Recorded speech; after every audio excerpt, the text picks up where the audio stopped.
father stood tall like an old oak tree, roots deep in this land, strong as can be. He loved his country, that red, white, and blue, saluted the flag like it saluted him too. A quiet man, but his heart spoke loud. A proud man living life unbowed. Oh, a proud man's legacy, carved in stone, built on love, sweat, and the family's home. He'd fight for us through the thick and thin, with a bottle of Jack and a crooked grin. Oh, a proud man's legacy lives on within. He loved my mama like the morning sun. 2 boys to raise, his work never done. Hands calloused, but his touch was kind. In his whiskey glass, a moment to unwind. Black label nights and a porch swing sway, telling stories of glory and yesterday. He'd say, son, stand tall and always be true. What you give to the world will come back to you. Oh, a proud man's legacy, carved in stone, built on love, sweat, and the family's home. He'd fight for us through the thick and thin, with a bottle of Jack and a crooked grin. Oh, a proud man's legacy lives on within. Now I sit where he sat, glass in hand, trying to live by the lessons he planned. The smell of whiskey, the creak of wood, I see him here and I understood. Oh, a proud man's legacy, carved in stone, built on love, sweat, and the family's home. He'd fight for us through the thick and thin, with a bottle of Jack and a crooked grin. Oh, a proud man's legacy lives on within.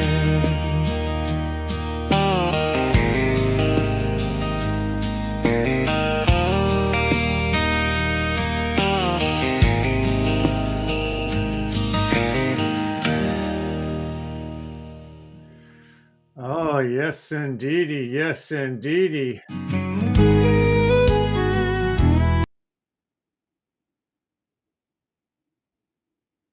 Yes, indeed. I want to tell you what. I don't know why hey, Steve Pyler, how you doing, sir? I believe Steve was one of my clients for genealogy back in the day. Steve, if you're still looking for more research on your family, I am available, and my prices have dropped to basement level if you're interested in coming back. First off, kudos to the Suno.com software. You know, for $10 a month, I can get 10,000 songs a month. Not that I'll create that many songs, but the songs I do create are well worth having. This particular song here, now I didn't write all the words. I'll give that credit to Suno. I typed in, I think, 4 sentences to describe my father, and the AI took over. And I'm going to go over a little bit of this before I get into my broadcast. And by the way, folks, I am Randy of All Roads Lead Home Genealogy, otherwise known as Colonel Randall Rhodes of the Carolina Grey Ghosts. This is my version of Judgment Tree. The reason why I'm inside right now, 2 reasons actually. I went outside to do my broadcast, and it said weak signal. We can't see you. Weak signal. Warning, warning, danger, danger, weak signal. So I'm going to be making a phone call to Comcast because I'm paying damn good money. If I can't go outside my door, something's wrong. The other reason is the lawn guy showed up today, even after I told him, don't come. The grass does not need to be mowed. And guess what? He showed up. So guess we ain't getting paid. Okay, so anyways, back to the song. My father was in the Air Force 22 years. My father was a drinker. He was a smoker. He loved his Jack Daniels, Black Label and Red Label, primarily Black Label. When I was young, his drinks, he would have a regular 8, 10 ounce glass that he drank from. It started off with that much whiskey and that much soda, tonic water.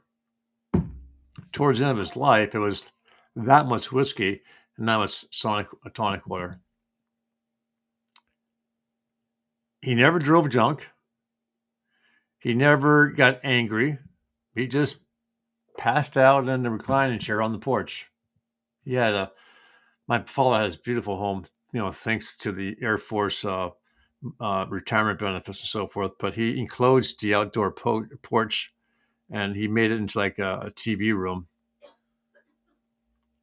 And he would have his recliner watching TV, and he'd be drinking. And eventually he passed out. But he was a loving father. He loved my mom. My mom was like half his size. Cat, get down. Oh, get out of the way, Cat. You're in the way. Where was I? Yeah, he loved my mom. My mom was 100 pounds, soaking wet. And she, my dad and her, they loved each other without any without any what's what I'm looking for? Dang, I can't think of the word. I'm sorry, the green screen is being affected by the cat on the chair because the cat keeps moving the chair into the green screen territory. Anyways, yeah, so yeah, he loved her. My God, he'd do anything for her. He'd do absolutely anything for her. Calloused hands, absolutely. He was a hard worker. He did a lot of stuff at home. He worked in his yard. He planted. He mowed. He weeded. And his 2 sons, my brother and myself, he loved us. And the one thing here I want to go over to explain a little bit about my own personal spirit, my own personal look on life, take on life is this here. Let's see, where's that here?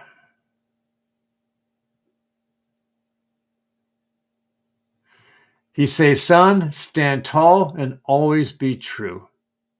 What you give to the world will come back to you. So here it is. My dad told us when we were young, sons, I will back you up 100% as long as you tell me the truth. The first time you lie to me, all hell is going to break loose. And he said, always respect your fellow man. And that's where I'm at. And that's why, some people may not understand where I came from, but I grew up that way. And that's something you don't get rid of. I would, if I hurt someone or harm someone or, deliberately or otherwise, I'll be the first to apologize. I'm sorry. I mean, I didn't mean to upset you. I didn't know that was going to upset you.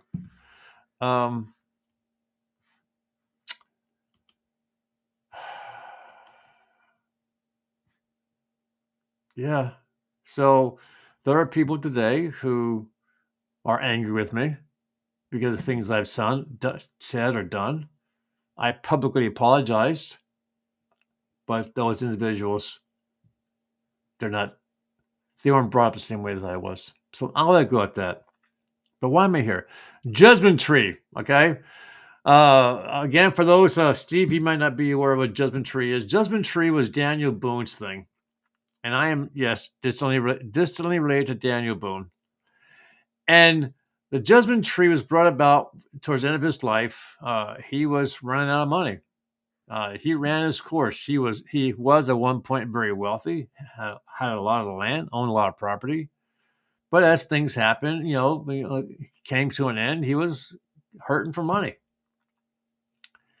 So this one county or township, whatever they call them back in the day, decided to make him like a judge and said, "We want you to judge the crime. We'll pay you, a little bit." So we had this tree, and this is that tree, and it is in front of his house. It's dead now. It's been chopped up, and it's in museums. But that's a picture of the original tree in front of his last home. So people would come to him with their problems. He would listen to both sides, and he would make a decision. And whatever the decision he made, that's what they had to live with. So here's my judgment tree. I'm not sure if you guys are aware of it, but it looks like peace has finally come to Israel after 2+ years. They made peace. And here it comes.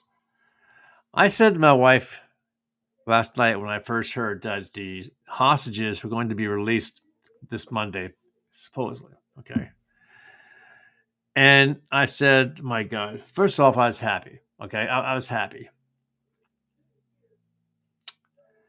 And then I thought to myself, what in the hell did he give in to Hamas to get them to finally release the hostages?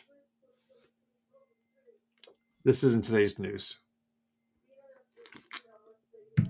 This is actually on the website called The Times of Israel. Okay. Here it comes. Here it comes, folks. Israel will release nearly 2,000 Palestinian security prisoners in exchange for 20 living hostages. You hear that? He is releasing 2,000 terrorists in exchange for the 20 living hostages.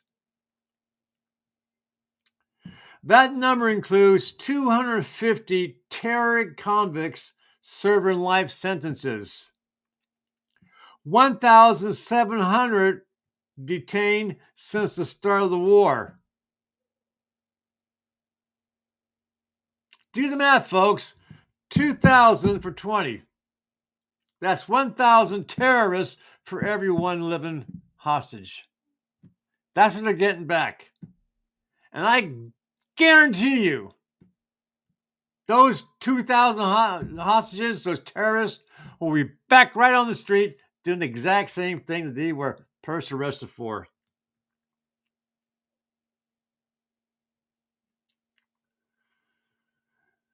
They will also be releasing 28 dead hostages.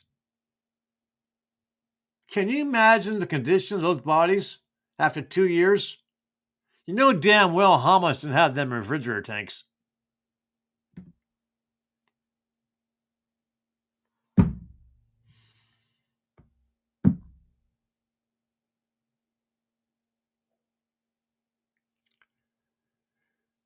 Israel is going to withdraw their soldiers,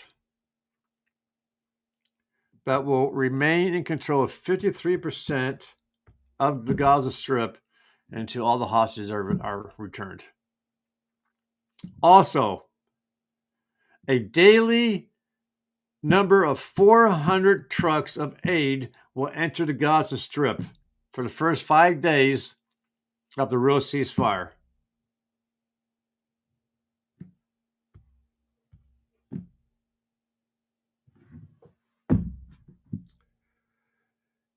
I understand that we were desperate to get those hostages returned. But 2,000 terrorists. 2,000 terrorists. I'm sorry. I disagree. They'll be back on the street.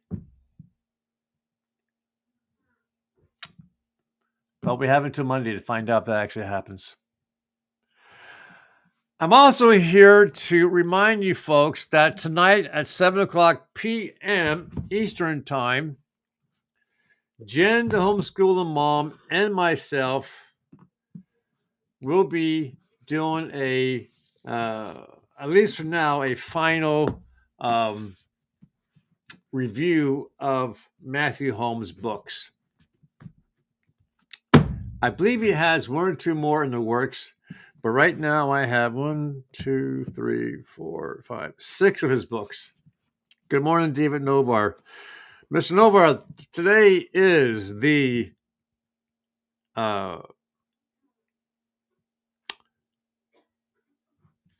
Judgment Tree broadcast indoors because my internet outside sucked, and I will be calling Comcast. I pay Comcast $210 a month just for internet, for the business level of internet. And the reason why I have business is because I have 8 plus devices, which requires the business plan. So tonight, well, hold on a second, folks. Let me get rid of the virtual background. Otherwise, you will never be able to see this. Bum, bum, bum, bum, bum, bum. Okay, there we go. Hey, so The Road to Hell and Back. That's the book tonight. This is a book about Matthew's ancestors during the Revolutionary War, just prior to, during, and after. It's horrific. It reads like it was Israel when Hamas attacked Israel. English soldiers, along with the Indian allies, attacked a fort that was designed to protect the civilians, but they were outnumbered. The murder, the rape, the horrific way they were treated, it reads like Israel. Get your copy of this. Okay, it's on Amazon. We also, in the past, we reviewed his book Spirit of Vengeance, which is about his third grade uncle who was murdered for his land. And it's a story about what happened and what happened to the soldier, the Union soldier who murdered him. Blood in the Mountains. It's about his ancestors who lived in the mountains and the blood that flowed from the war, from the bullets flying. Hell in the Cell. About his ancestor who was taken prisoner during the war between the North and the South, and the treatment that he experienced. Well, obviously, if I was one of the hostages, I wouldn't be complaining. But let's see what happens when these 2,000 are back on the street. The War That Never Ended. Secede Your Mind from the Modern World. It's a 500 plus page book. I might have it read by December. So unless Matthew comes out with a book between here and December or so, that's what will be the next book that we'll be talking about. We also discussed Chemtrails over Dixieland. It's a political book. It's about the Epstein list. It's about pedophilia. It's about the chemicals in the air and how it's affecting the people and so forth. He has documented resources in here. So it is a good tell-all kind of book. So David Novar says, if you're one of the hostages being saved and released, you wouldn't be complaining. I understand that. But I would have to think that, these hostages, if they knew that 2,000 terrorists are being released because of me, I would think they would say, you know what? Don't do it. Don't make the deal. I'll die a martyr. Please don't release 2,000 terrorists and don't give up the land. Don't let them have their own country. I don't know. There's a 20-point plan. We only know part of it. But let's see what happens between now and Monday. Okay, Monday's 4 days away. a lot of time for Hamas to decide not to release the hostages. So let's see what happens. Uh, Jen Woodruff and myself, she also wants to do some broadcasts concerning the Declaration of Independence and the Constitution. So we'll be talking about that in the near future, along with the Confederate Constitution of how they feel the Constitution should have read. Jen also expressed interest in the ghosts of Gettysburg, and they finally came. Oh my God, I'm in Gettysburg heaven. Um, I have the 8 books. I believe they're 8. That's number 2, number 3. I feel like a little kid. Number 4, number 5, and number 6. Oh, I got 2 more to get. Oh, so I gotta check see where they're at. They may still be in the process of arrival. And this one here says more ghosts of Gettysburg. The author of this book was actually so well received that Gettysburg actually hired him to do the ghost. The ghost. Oh, good Lord! To take people and walk through Gettysburg to show where all the potential sites are for ghosts. Not saying they come out when he does his walkthroughs, but there are videos, and I'll be finding them and I'll be sharing them along with the content of the books. So, um, good morning, Terry Author. How you doing? That's the name I haven't seen before. I appreciate you being here today. Today is my Judgment Tree broadcast. I'm going to be doing these on a regular basis. Hopefully, I'll get about the same time every day. Otherwise, I'm going to be willy-nilly. But the Judgment Tree broadcast is because of Daniel Boone, and people would come to him and with their problems, and he would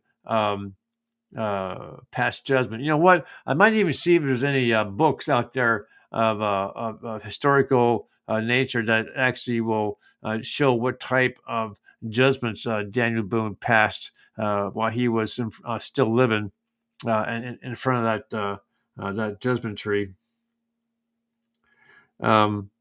So this is, and the judgment tree broadcasts are always, very short. They're not meant to be lengthy unless people want to come on board and talk and discuss things.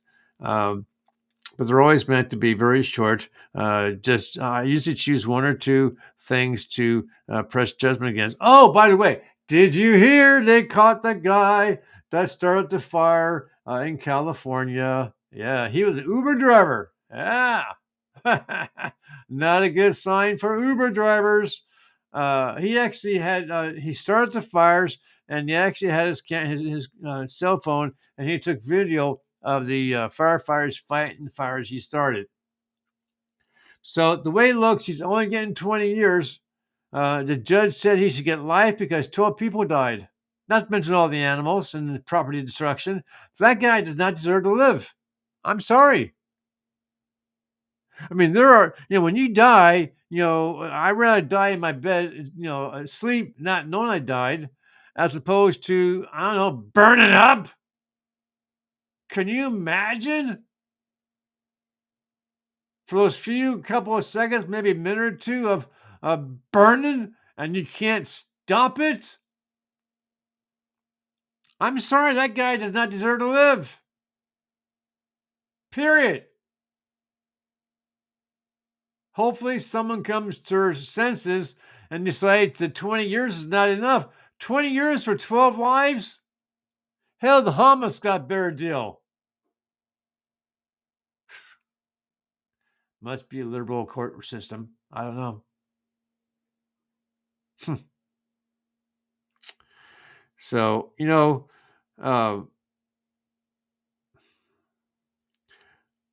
I try so hard to do what's right in life. And, the past couple of days, I'm not sure why, but my dreams have included my mom, my dad, my grandmother. Actually, last night, for the first time in a long time, dreamt of her. She was a very uh, ardent churchgoer. She's Baptist. I was raised Lutheran. God forbid. Changed over to being a Baptist when I was older. Um, but when I, as a teenager, start reading books about ghosts and spaceships and UFOs and aliens and so forth, and started, I had, God, dozens of books, and I, got away from God. And my dad found out that I was having doubts, and he said, "You call your grandmother right now, and you tell her what you told us." So I did. Let's say my grandmother was very disappointed, and she talked to me, and what she said made sense. So I threw all the books away. But now, as an adult, there are some strange things going on in the skies and the oceans. David Novar says, yes, he should get the death penalty for starting a fire that caused the death of innocent lives and the destruction of private and government property. David and I are on the same page. Yay! Um, but, we have this ongoing release from the Pentagon of video of our fighter planes trying to chase after these flying saucers, these spacecrafts, whatever you want to call them, and they can't keep up. We know they're not Russian, they're not Chinese. Who made them? Where did they come from? Why are they here? I want to know before I die. I want to know if God is an alien, or if God is an all-seeing, all-being spirit that created life on other planets, and that these spacecrafts are coming are the uh, uh, I won't say offspring, but the creations of God. That God created these people on another planet. Uh, Somehow their technology and so forth are so far advanced of ours, and now they're starting to reach out. There was I forget what the series was. I think it's about Babylon, Babylon Galactic, but Babylon. Oh, it's Galactic. Oh, anyway, it was the Galactic something, Babylon something. Anyways, um, uh, the humans thought they're going to finally make peace with their enemy, the species, and it was a trap. And the Galactica ships, uh, all but one was destroyed, and the ship had to be the mother protector of all these other ships of civilians who survived, and they knew that there was I think they called it the 13th colony, seventh colony. If someone knows what I'm talking about, please, chime in here. But they knew that there's another planet that their uh, uh, uh, that broke away from the main planet people, went out on their own and to search and find a planet to live on and to start life over. And so they were in search for that. And finally, towards the end of the series, they finally found Earth, and they started to come down and live among the humans, and we're helping them to advance their technology.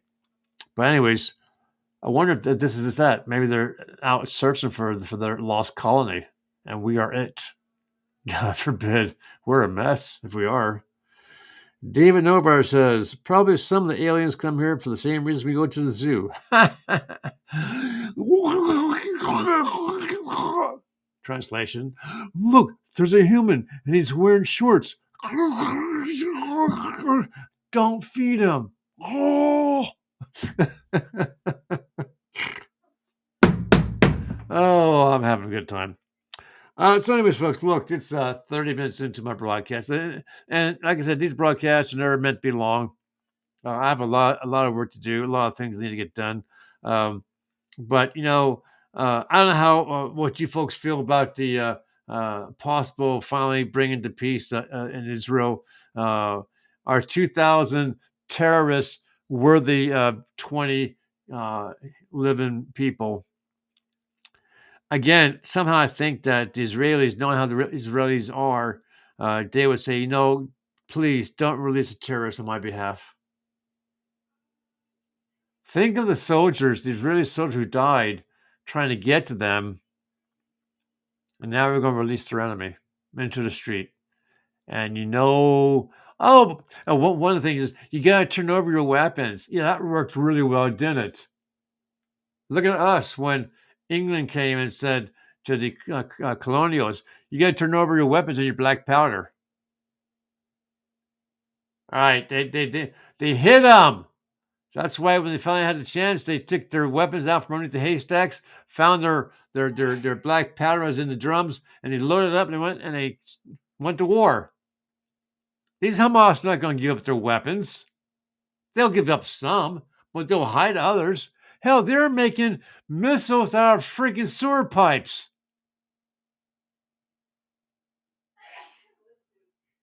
The West was giving them pipes to put in the ground to bring water to the people. And what did they do? They turned those pipes into missiles and rocket launchers. They're not dumb. Yeah, well. So look, I got to jump off here. I got to get to work. I got so much more to do. David Nobar was great seeing you. Terry Arthur, great seeing you. Tonight, 7 o'clock p.m., guys. Jen, the homeschool them all. Myself will finally get with Matthew Holmes, the author of so many books, and great guy, great historian. Please be here tonight. Steve Pyler, great to see you again. Take care, my friends, and please share and like out. Please get the word out there. Randy and his Judgment Tree broadcasts are on a daily basis.